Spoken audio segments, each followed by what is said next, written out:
All right. We are back here at Song of the Day, coming to you from the Rock Cave. I'm your host, Mark Pierce. It is Wednesday, another Wanderlust Wednesday here, coming around again. As I've said before, lots of topics for Wednesdays where we talk about a band that maybe you don't know, or you've forgotten about, or a song from a band that you know, that the song you may not know. You know, you get the drift. I've said it before.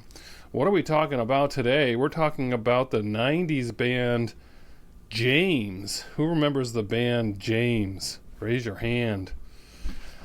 James. This is an English band, actually formed in early 1982, so they were around for quite a while before they became popular in the United States. We'll get to how I found out about them soon enough, but they were basically pretty popular for the most part in the UK, and they were putting out albums, doing their thing. They became known as a live band with a pretty decent following over the years. Pretty early on, they opened up for the Smiths' 1985 Meat is Murder tour, so much so that the Smiths actually sang one of their songs, What's the World? What's the World? Lots of promise. They were being touted as the next big thing, but stuff got in their way.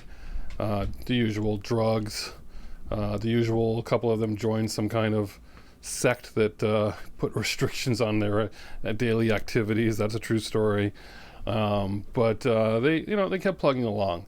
And in 1990, they put out an album called Gold Mother, and that actually had 3 singles. They hit the top 40 in the UK, so they were picking up steam. And then in 1992, they put out an album called Seven, which went to number 2 in the UK. See what's happening here? They're getting a little more popular in the UK. And once that one went to number 2, they came over across the pond to the US and had their first US tour. And then went back to the UK and played in front of 30,000 people there. So again, a lot of promise. In 1993, they were invited to do an acoustic tour with none other than Neil Young, opening up for Neil Young at outdoor venues in the fall of that year. Super excited, thinking they're going to get a boost. They get Brian Eno to produce their next record. That's a big deal. Go back over, and they put out 1993's album Laid. That's what broke in the U.S. It only went to number 72 in the U.S., but hugely popular in college radio. 1993, and then a 1994 tour. Up until this point, I never heard of this band. When I met my wife Sara in 1994, she's the one who made this happen. 1993, actually, when we met, and 94 is when I started listening to it a ton.